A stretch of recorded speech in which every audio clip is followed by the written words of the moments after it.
So welcome to my class. Continuing with correlation. We are doing measures of correlation, and in this correlation means, let me just repeat again in the last class as I told you, that correlation is one of the statistical tools, that is we are doing unit 3, which tells you about what is the relation of one variable to another. How does one affect the other? So that is correlation, and in this there are three methods. One is the scatter diagram, the geometric way. Then we have Carl-Pearson's coefficient of correlation and Spearman's rank correlation, as you can see. Okay, so in this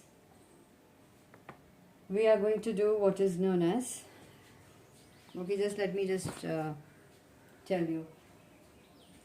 So looking at these diagrams, we can know that on the basis of direction, if you go on, there's a positive correlation, there's a negative correlation.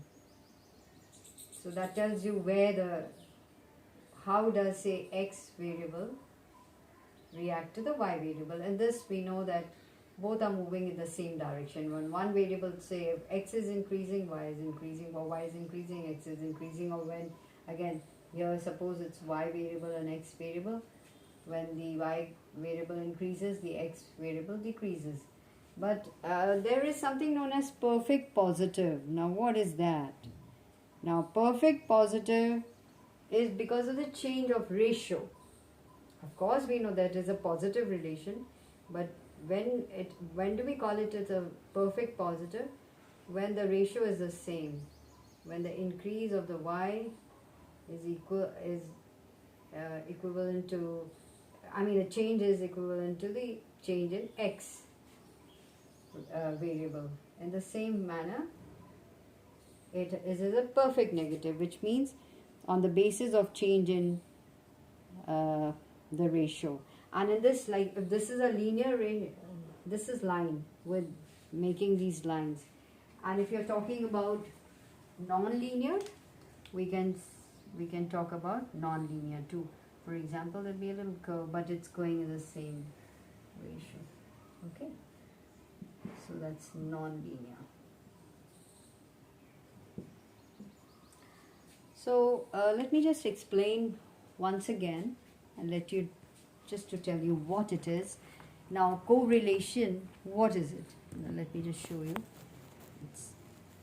So here we see, okay, there's one which shows no correlation whatsoever. So in types of correlation, let me just repeat, we are doing the scatter diagram. So the three important statistical tools used to measure correlation are scatter diagram, Carl-Pearson's coefficient of correlation, and we have what is known as the Spearman's rank correlation. Okay, so we have these three. So Spearman's rank correlation. Now let's just talk about the scatter diagram. So what is a scatter diagram after all? It visually presents the nature of association of the variables without giving any specific numerical value. Okay, because a numerical measure of linear relationship between two variables is given by Carl-Pearson's coefficient of correlation.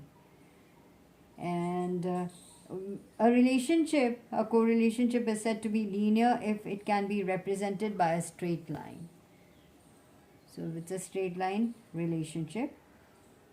Now Spearman's coefficient of correlation, looking at this, it measures a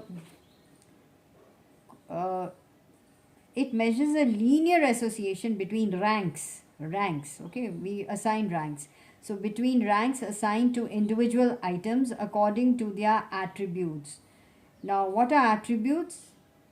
As I've already discussed earlier also, attributes are something which attributes are those variables which cannot be numerically measured, such as, say, intelligence of people, physical appearance, honesty, etc. Now let's come to the scatter diagram. Now a scatter diagram is a useful technique for visually examining the form of relationship without calculating any numerical value. Okay, we don't have to calculate any numerical value. So in this technique, the values of two variables are plotted as points on a graph paper. So from a scatter diagram, one can get a fairly good idea of the nature of relationship. So in a scatter diagram, the degree of closeness of the scatter points and their overall directions enable us to examine the relationship. That is, if all the points lie on a line, the correlation is perfect and is said to be unity. If the scatter points are widely dispersed around the line, the correlation is low. And another thing, the correlation is said to be linear if the scatter points lie near a line or on a line. Okay, now scatter diagrams spanning over these figures, as we say, it gives us a relationship between two variables. Now, look at the first diagram, the positive and the negative correlation. What does it show? It shows a scatter around an upward rising line indicating the movement of the variables in the same directions. That is, when x rises, y also rise. So this is a positive correlation. The second diagram showing negative correlation, can you see that? So what does it show?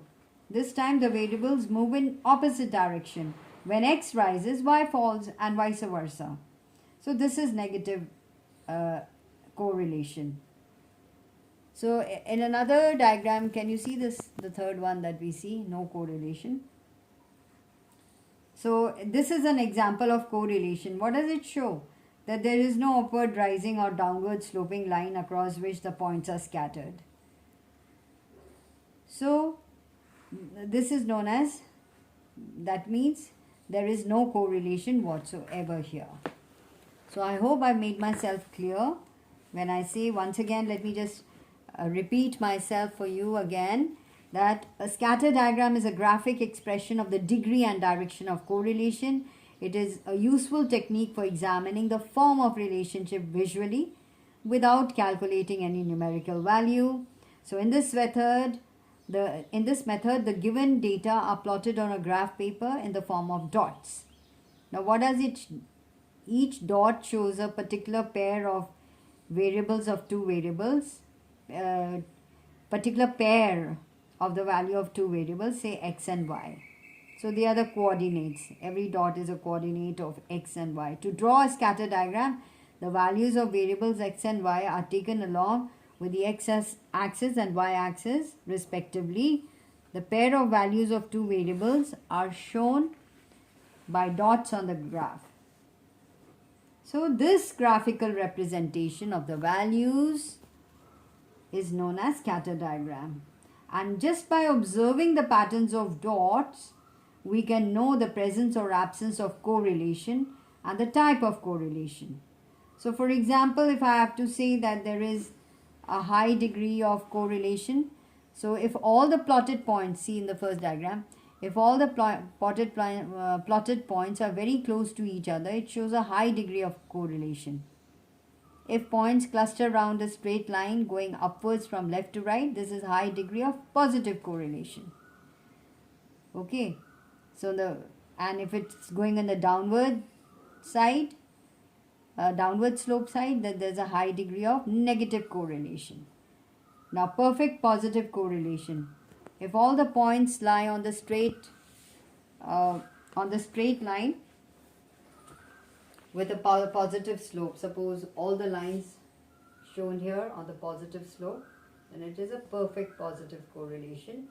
This is on the basis of ratio. That means it changes in the same ratio. That means if y increases, x increases in the same ratio. Here it's just that when the